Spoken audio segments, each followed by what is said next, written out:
That's crazy. But what was happening at the State House then? Well, a very good question.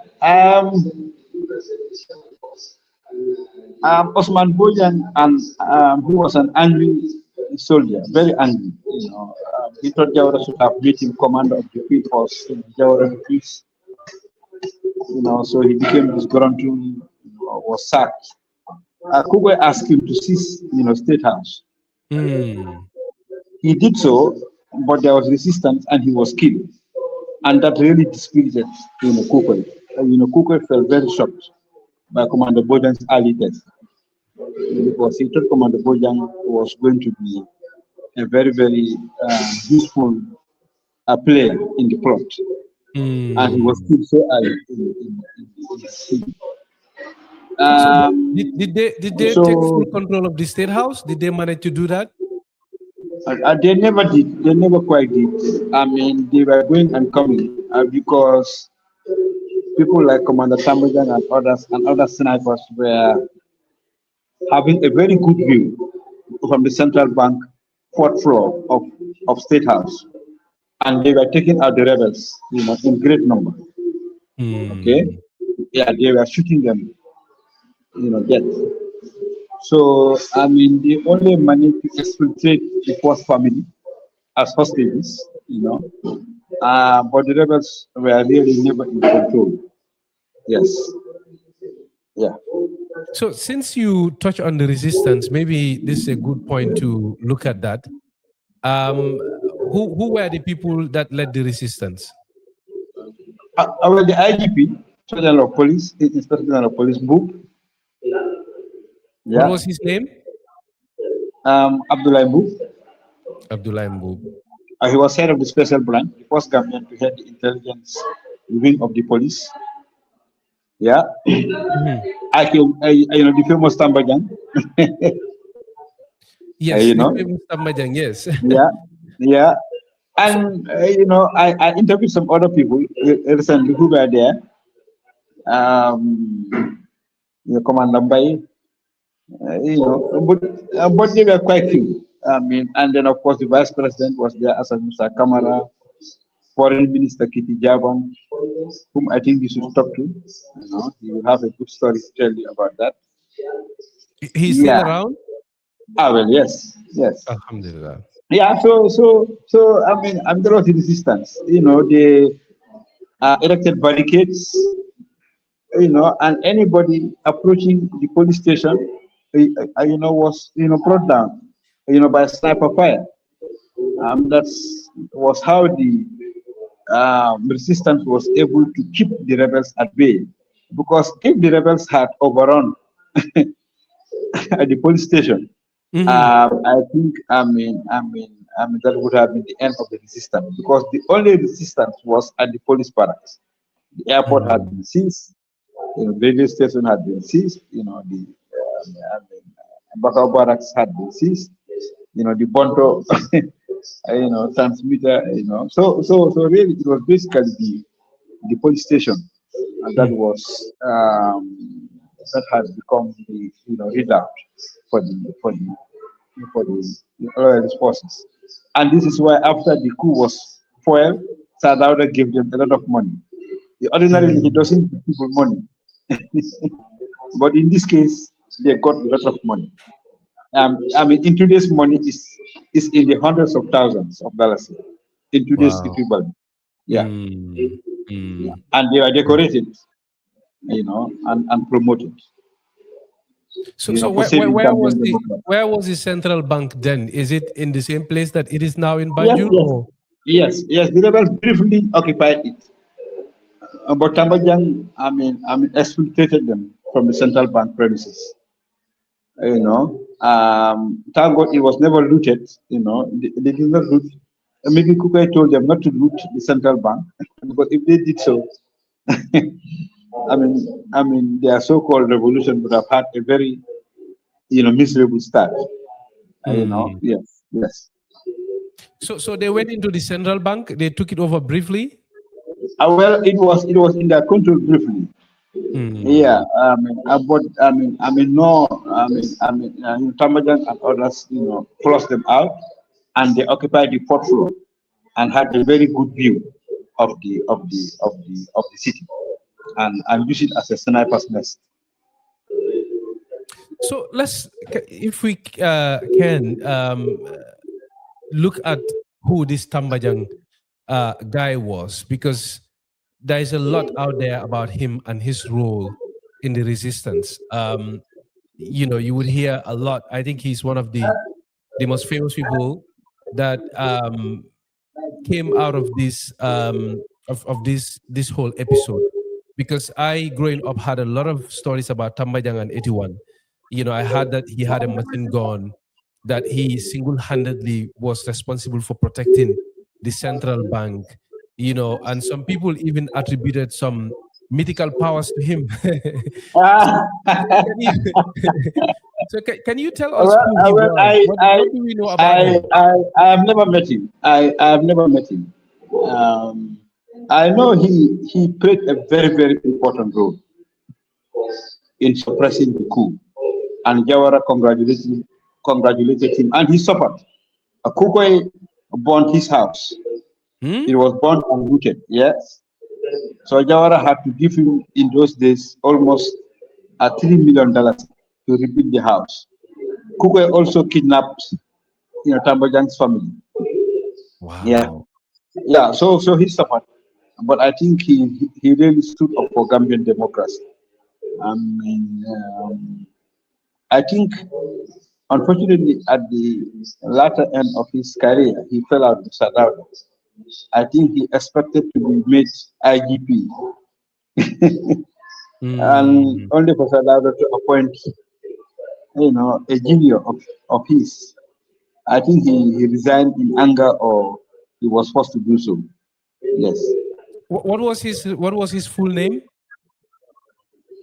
Well, the initials are IJK. I don't know what the letters stand for. I dot J dot K Tambajang.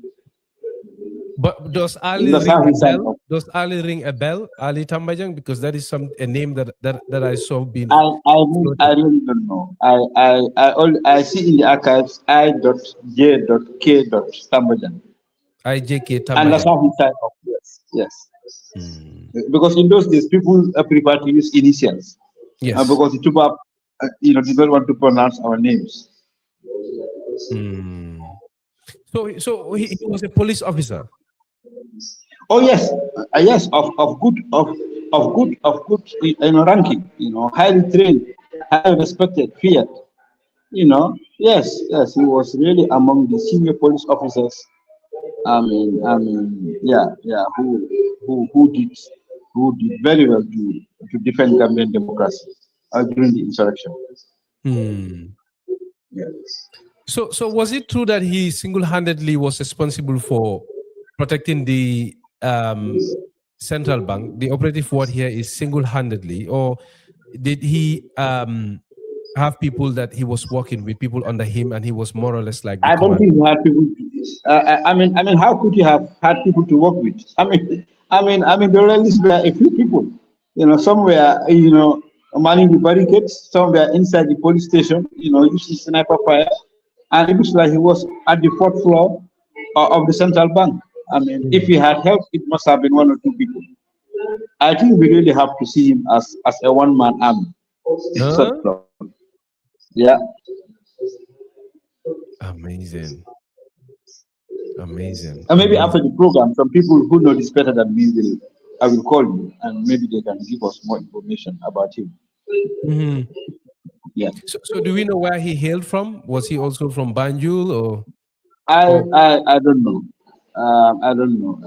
I don't think from Banjul, but I hope all these questions don't um, do anything to remove the fact that he was a hero. He was really a hero during that very, very difficult moment for Gambian democracy.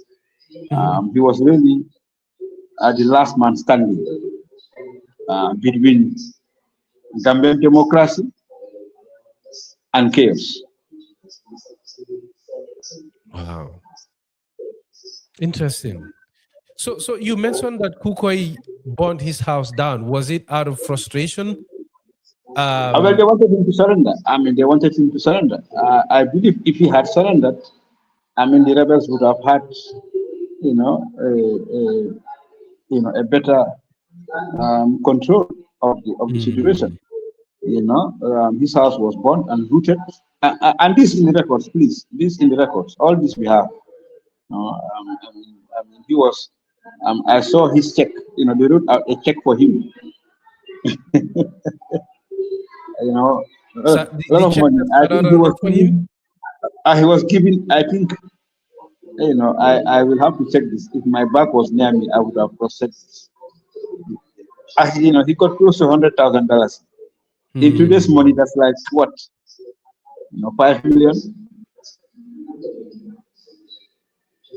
in Amazing. compensation. Yeah, because Jawara compensated all those security people. Like people, the prison, police. Some of them were wounded when the prisoners, broke loose. Hmm. On that day, some of them lost an eye, some lost a tooth, some lost arms, legs, and they were all compensated. Yeah. So you mentioned that his family was kidnapped. Do we know Yes. what happened to them?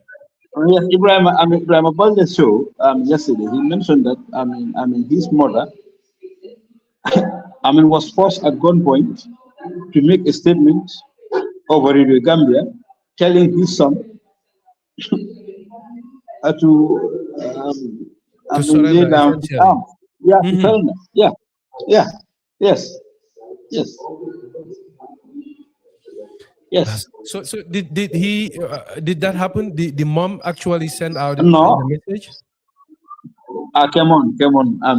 Fadela, that did not happen. Mm. He kept doing his sniper fire, and kept the rebels at bay.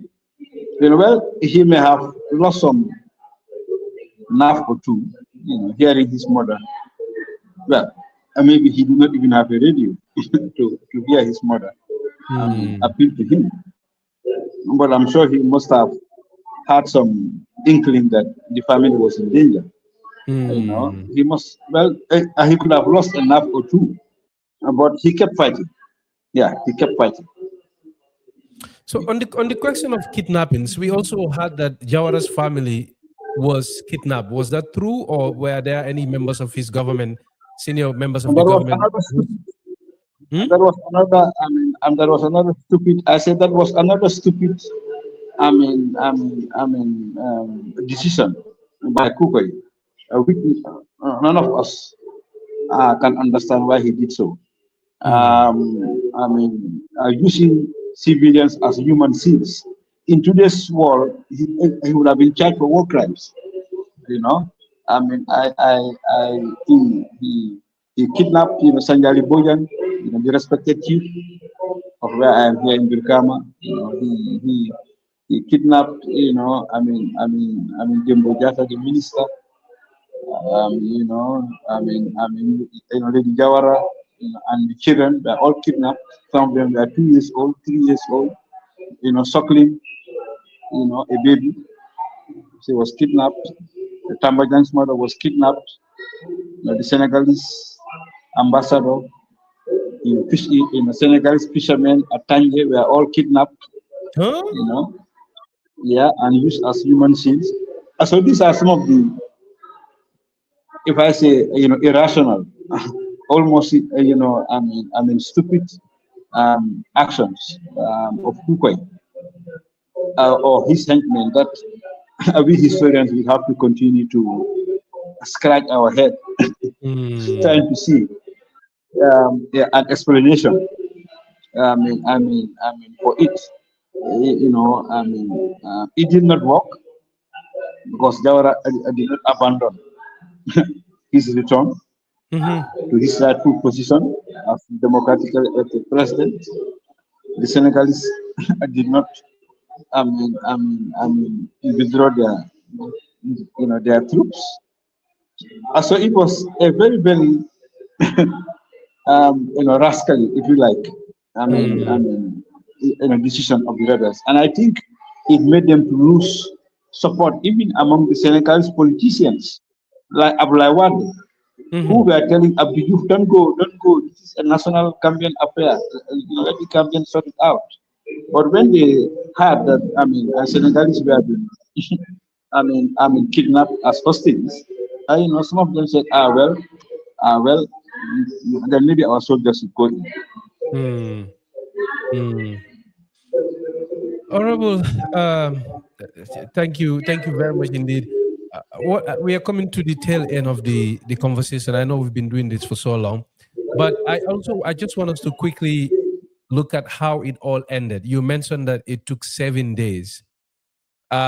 We know from public records that the Senegalese were involved.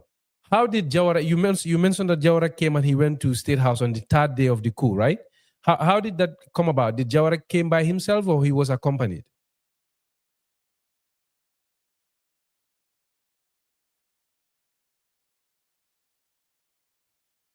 Your mic is on mute. Can you hear me,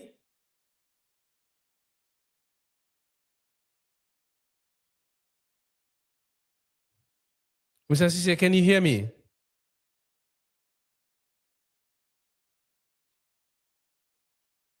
Your mic is on mute.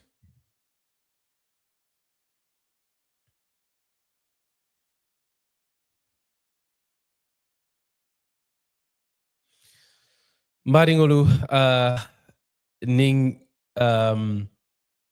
Professor Hassoum Ceesay lebe jang ngal bolo sey atol men yalon ko atol lel kabulan noma Bitilo to jang alala lungolung bi dum be kachameng sotakang wala mo kukay ko nyinti ning Hassoum lebe jang ko ngaita ni nyameng um uh, prof Yeah, I can was you hear saying me? that he arrived on the third. Yes, yeah, he arrived Yes. Banjul on the third, in the Mhm. evening of the 3rd of August. Mhm. Yeah, he arrived back on July 31st, via Paris. Okay. Um, had consultations with Abdul, and then he was able to sign an agreement, to deactivate the 1964 defense agreement, Mhm. allowing the Senegalese troops to come in. And on the first night of the first into the second, the Senegalese troops arrived at Bitilo, at Busumbala Post, Bitilo, um, and then took up positions. And then on the third, they had secured the airport, and Sadada was, able to, of course, under the escort of the Senegalese, forces. He drove through Serekunda to the police headquarters. Okay, but then the rebels were still holding out in Bakau and the MRC. Okay, Mhm. yes, they had been cleared away from Serekunda and environs, but in Bakau barracks and MRC, they were still, holding out there. So Sadauda was accommodated at the Senegalese High Commission in Banjul. It was just Mm. next to the police station. Yes, and that's where he used as his, Castle General, so to speak. Yeah.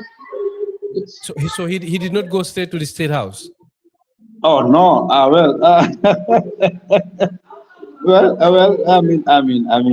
It took him a while. It took him a while. They had to demand. The Senegalese army sappers had to come in and make sure that there were Sweep the no place. lingering, Yeah. Mm. grenades or bullets or explosives. No, no, it took a while. It took a while.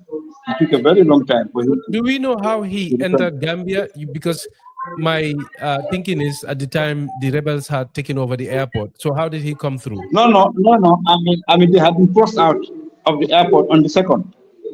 Oh, okay. On the second. In advance of his On the landing, yeah. second. Yes, the rebels had been kicked out of the airport by the Senegalese paratroopers. Hmm. On the second. The airport was cleared for landing. Yeah, I mean on the third. So his helicopter landed at the airport, not anywhere else.